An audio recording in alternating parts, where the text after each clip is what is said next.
Good day, viewers, and welcome to today's Sport Wrap Show. I'm your host, unpacking the latest sports news, Ashwin Berry. With that, let's get straight into the hit list.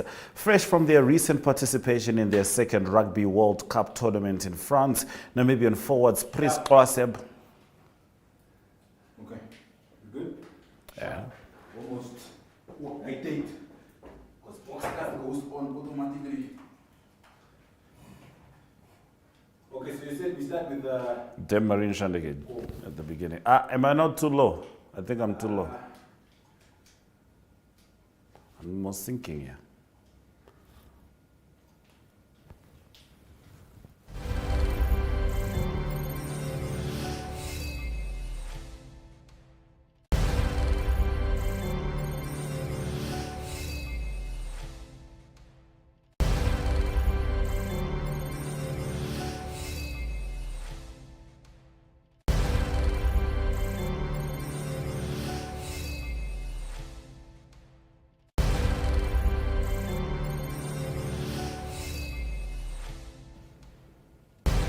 Good day, viewers. Welcome to the Sports Wrap Show on a Friday with your very favorite host, Ashwin Mbedi. You know what's happening this weekend? Football, more football. Let's check out what you can expect from the Debmarine Premiership. All right, UNAM takes on Civics today at 5 p.m. Commerce Nampo Okahanja United. This is now Saturday's games. The Mighty Gunners take on FC Ongos. Young Brazilians versus Blue Waters. Chula FC and Young African are going to be going at it at Oshakati. Okakarara versus Orlando Pirates. That's the Okakarara Young Warriors. Julinho Sporting taking on African Stars. Life Fighters will be taking on Tigers at Mokati Stadium. These games are mostly starting at 5 p.m., 4 and 3 respectively. Looking at Sunday, this is now round 9. That was round 8. Commerce Nampo taking on Blue Waters. This is at UNAM at J. Stefano Stadium. It's Young Brazilians and Okahanja United. Chula back at Oshakati with FC Ongos. Mighty Gunners taking on Young African. Okakarara Young Warriors, this time facing African Stars. Julinho Sporting will be facing Orlando Pirates, whilst Civics faced Life Fighters and UNAM faced Tigers at home at UNAM. With that, let's head into the hit list.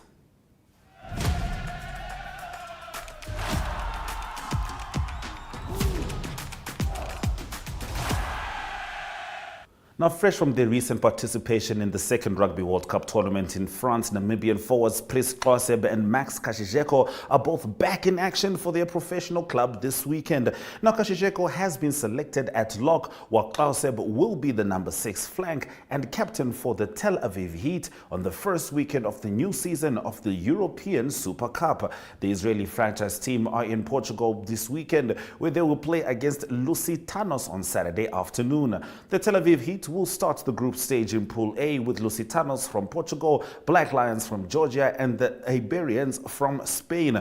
Pool B will consist of the Romanian Wolves, Brussels Devils from Belgium, Delta from Netherlands, and the Bohemian Rugby Warriors from Czech Republic.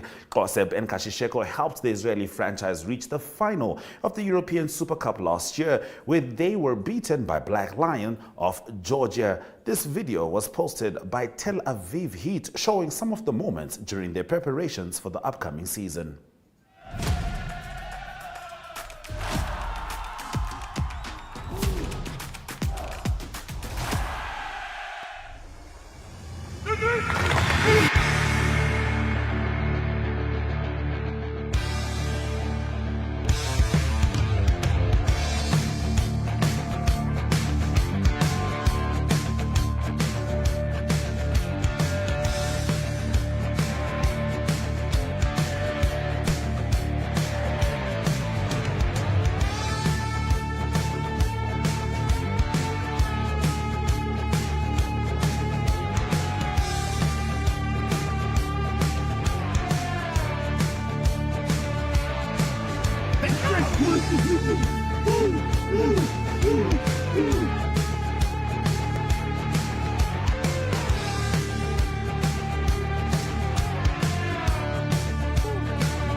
right, now Namibian boxer Jeremiah Loki Nakatila says he is ready to rumble when he leaves for the USA to face Ernesto Mercado in the main bout of the night about a fortnight from now. Sport Rap had a chat with Nakatila, and this is what he had to say.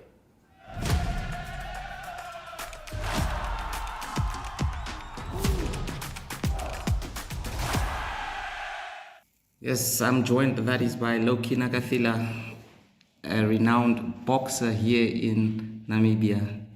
Once a prospect, now actually somebody living the dream. Understand you're going to America again. You were there before, one victory there, one loss there, two losses there. So tell us, what is this one about? Yeah, no, so very, thank you, Jesse. We are heading to America, California. So there's a big fight there. I'll be the main bout of the evening. So that's big. It's an achievement on another level. So yeah, I'm going to fight on the 11th. We are leaving on the 5 November. We are leaving. So yeah, for me it's boxing. So I've been preparing hard and looking forward to 11 to be victorious. You know, I went to America, I lost a fight, I went back, I won. So the third time I went there, they robbed me, the referee. So I'm going back again. So this time around, I want to balance it. So to balance my fight there in the US, this is my fourth one. So I want to make sure I win this fight. All right, tell me more about your opponent. Yeah, my opponent is Ernesto Mercado. I don't know much about him. I just hear him now when they call me to fight him. So I watch few footage on YouTube. Yeah, he's a good boxer. So he's tough, yes, tough. So that's good. And I understand he's from a boxing family. His father is a former world champion. So let's go. Yes, Loki, how hard have you prepared for this one? What have you been doing? Who have you been sparring with? Yeah, I've been in the gym this whole time. I've been preparing hard together with sparring partners like Charles Shinima. Those are the guys we have been sparring with. Energy, Nata, all the guys from my gym. So I've been going through a tough sparring, but I'm telling you right now, I'm ready. Yes, you are ready. So look, you have been to America before, and you're saying it's the fourth time. You have there won once, lost 3 times. So what is this? What is the difference about this one? Yeah, so there's not much difference. It's all is boxing, and it's a game, win or lose. But definitely, I'm gonna make use of this opportunity to win this fight. All right. Have you got a strategy? Because knowing that sometimes the judges and the referees that side are very hard on foreign boxers that come there. So what can the strategy be so that you can avoid this? Yeah, so I watch few of the videos of boxing there. I'm in the boxing how judges or referees stop the fight. What happens? What I'm going to do is to avoid. I'm now away also with my team. We sit and then we look at certain things that the judges do the referee do to stop fights. So we have to be careful with that. And when I'm going the ring, I'm careful with that and make sure how to score. And if I have an opportunity to knock him out, I'll do it. Yes, Loki.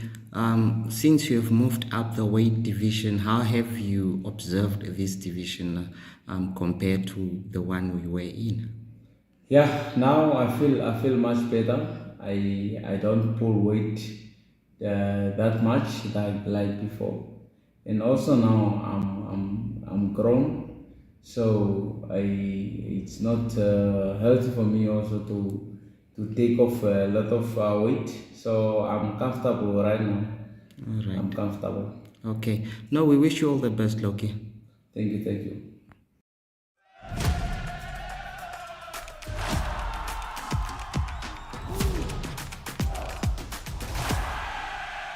Now, 15-year-old Namibian centre-back Antonius Tino Gaoseb was named Player of the Year at the Amatuk Sport Award ceremony after having an impressive debut season for Amatuks in the Gauteng Development League, which consists of Kaizer Chiefs, Mamelodi Sundowns, SuperSport, TS Galaxy and other teams. Now the league consists of 18 teams and his team is currently 5th in the league with Kaizer Chiefs topping. Tino shared his football journey in Namibia, playing for 2 football academies before moving to South Africa. He started at SKW Academy right here in Windhoek after his father enrolled him into the academy at the age of 8 and later joined Athletic Club FA Academy. In 2022, his father took him for trials at Amatuks and he got accepted. He is currently in school at Amatuks High School and dreams of making it big one day as a footballer. In the Pipeline is up after the break.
It is Premier League weekend, which means it is time for everyone's predictions. Maybe I can share a few with you. Fulham taking on Manchester United. Yeah, hey, Manchester United lost twice in a row at home, 3-0. But I feel like they will somehow pip Fulham. However, if they lose, I will not be surprised. Bournemouth is going to be at the mercy of Manchester City. I think we don't need to talk about how that one goes. One which we also might find quite similar, that's not a real word, similar, is Liverpool taking on Luton. Luton is their first time in the Premier League. You almost want to ask Liverpool to go easy on them. Come on, Reds. It doesn't have to be that bad. Keep it at like 5 goals. Arsenal playing Newcastle, very tough fixture. Newcastle and Arsenal have the same goal difference of 15. Newcastle has been on incredible form. Arsenal has been on decent form, particularly in the Premier League. Not quite as consistent as they would like to, but they also have not lost yet. So that one's going to be a tough one, but I'm going to allow Arsenal to take that one, considering that just last year they went to St. James Park without the likes of Saliba and Arsenal managed to win. So we'll see how that goes. But let's see what Brian Munango and Javon's predictions are for the weekend.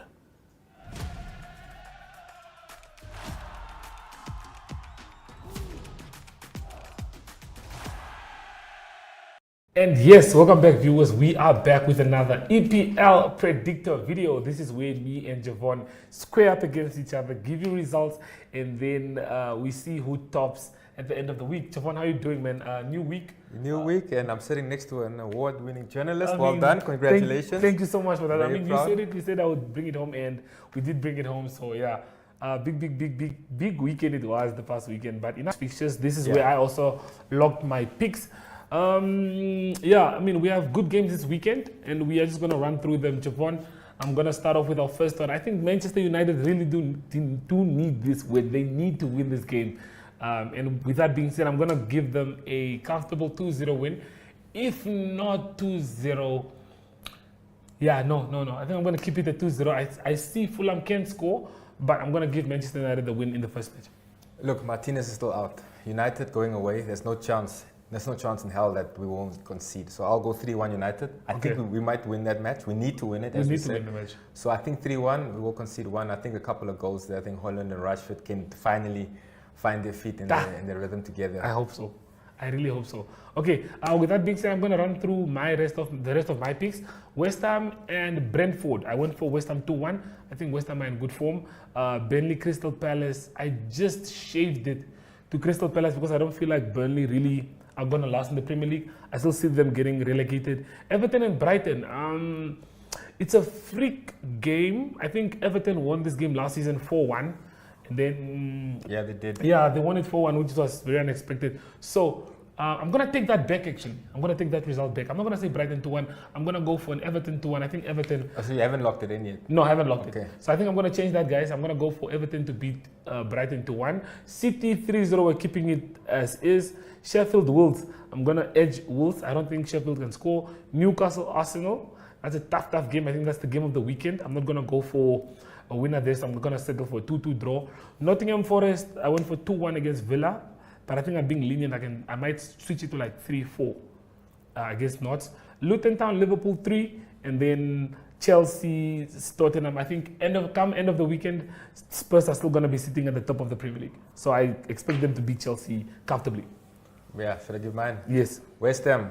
I think West Ham 1-0. I'm not going to dive into that too much. Okay. Burnley Palace is a tough game. I think Burnley can edge that 1-0. I think Lyle Foster needs to score again to get his confidence back. Everton Brighton, as you said, that's a tough game. Yeah. I see Brighton winning it 2-0. 2-0. Comfortably, yeah, getting back to the winning ways. At Everton's house, okay? Yeah, I do feel that they can do that. City Bournemouth. I think City can obviously at home at the Etihad 2-0. I think that's comfortable for them. Not going to say much there. Wolves Sheffield. I think Wolves, as I said earlier on, I think Wolves are a team, a dark horse. I think they have goals in them.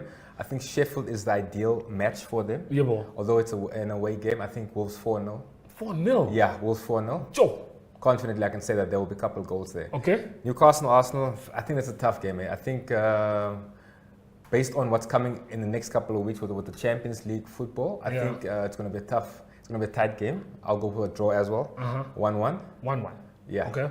Then my upsets. I think my upset will be in the Villa match. I think Forest can edge that. Forest 2-0. No ways. No ways. That's the thing. It's always a way in the Premier League. Okay, so that's your upset for the weekend. You're giving it to Notts to beat Villa. That's my first upset. Yeah. You have more than one. Yeah, okay. yeah. Cool. Luton Liverpool. I think that's also a draw. I think Luton 1-1 against Liverpool. Yeah. Those that's two are my two upsets. And then Chelsea's against Spurs. I would say that's also 1-1 draw. 1-1 draw. So you okay? It's a okay. tight game, yeah. Okay. Well, with that being said, I think I'll pick out an upset. You know, you believe in the curse of the early kickoff, but I see United. I think the curse will work in United's favor. I hope so. I believe. So I think we'll win that game. But I don't have an upset for the weekend. But my bold prediction is I trust Tottenham to beat Chelsea comfortably and Liverpool to beat Luton Town comfortably. So I'm gonna go Luton Town, Liverpool maybe 4-5, and then Chelsea to lose against Spurs. I just think the likes of Son, the likes of Maddison, who I feel is the best signing in the Premier League so far. Yeah, arguably. So I think they'll get over the line there. Manchester United, we do have a few things to be concerned about. Højlund hasn't scored in the Premier League. Rashford maybe has one goal, I think, in the Premier League. Yeah. The rest of the forwards, no one has goals in the Premier League. Yeah, I know, and that's the major concern with us at the moment. It's creating goal scoring opportunities and also then taking those opportunities where we're not scoring. Okay, we're not so, scoring because so we're not creating enough. This is now the $1 million question. This is now the question that I need you to answer for us now. Do you think Ten Hag deserves more time, or do you think he needs to go? It's a very good question, Brian. It's a very tough question as well. Look, I would say he deserves a bit more time, Okay. but I do feel after the result of last night, I think now the pressure's on. I finally feel that if he doesn't get a couple of results before the end of the year, convincingly, I think his time is up. It could be. Yeah, his time could be up. Yeah. Would But that who be else is available then? De Zerbi? De Zerbi is the coach that whose names is in the pipelines. The coach from Brighton. People say that.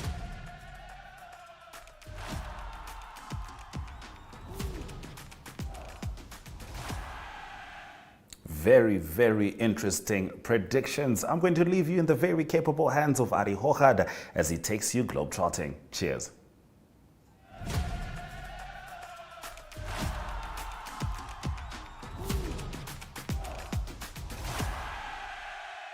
With tennis news first, it is the Paris Masters that continue. It's an ATP Thousands tournament, meaning all the best men's players in the world playing in the tournament.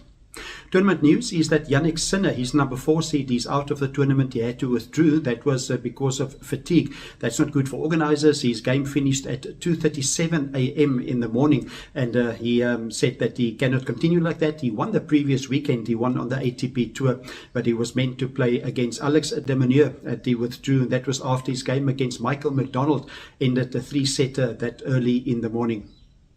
Sinner said that he must still play 2 important tournaments. That's the ATP finals. That will be in Turin. The top 8 players in the world, the men's players, will play in that. Also the Davis Cup finals. That's also following later in the year. So that is Yannick Sinner out of the tournament.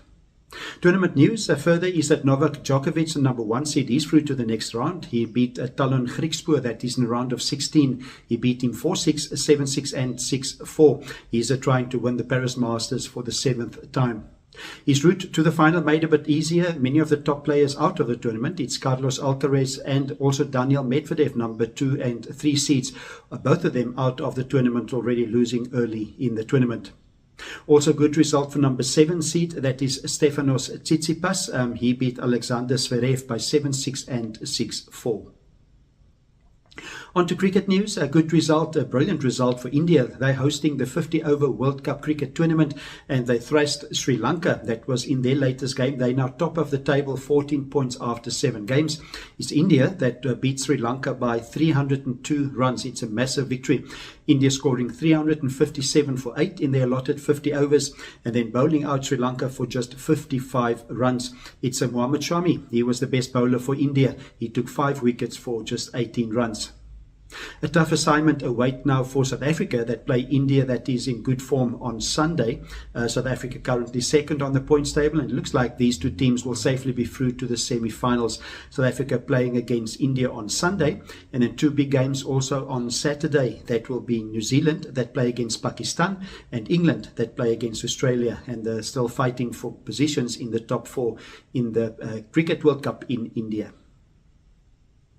And continuing international sports news with rugby news and news from World Rugby is that the experienced Wayne Barnes, he's the referee that refereed in the World Cup final when South Africa beat New Zealand by 12-11 just a week ago to win their 4th title.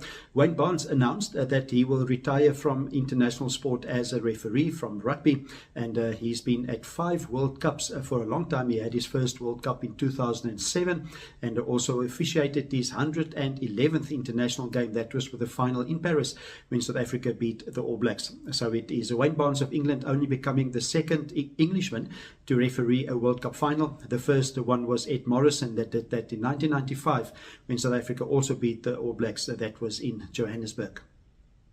More rugby news is that Australia is they're looking for a new coach, and there's even speculation at the moment that the new coach for Australia might even be Ian Foster that just coached the All Blacks. He's no longer the coach of the All Blacks. He was replaced by Scott Robinson as from after the World Cup, and there's Rugby Australia looking for a new coach because Eddie Jones retired, or he said he resigned, and he's no longer the coach. He was meant to be the coach till 2027. The important year for Australia, 2027, that is the World Cup, going to be hosted by Australia.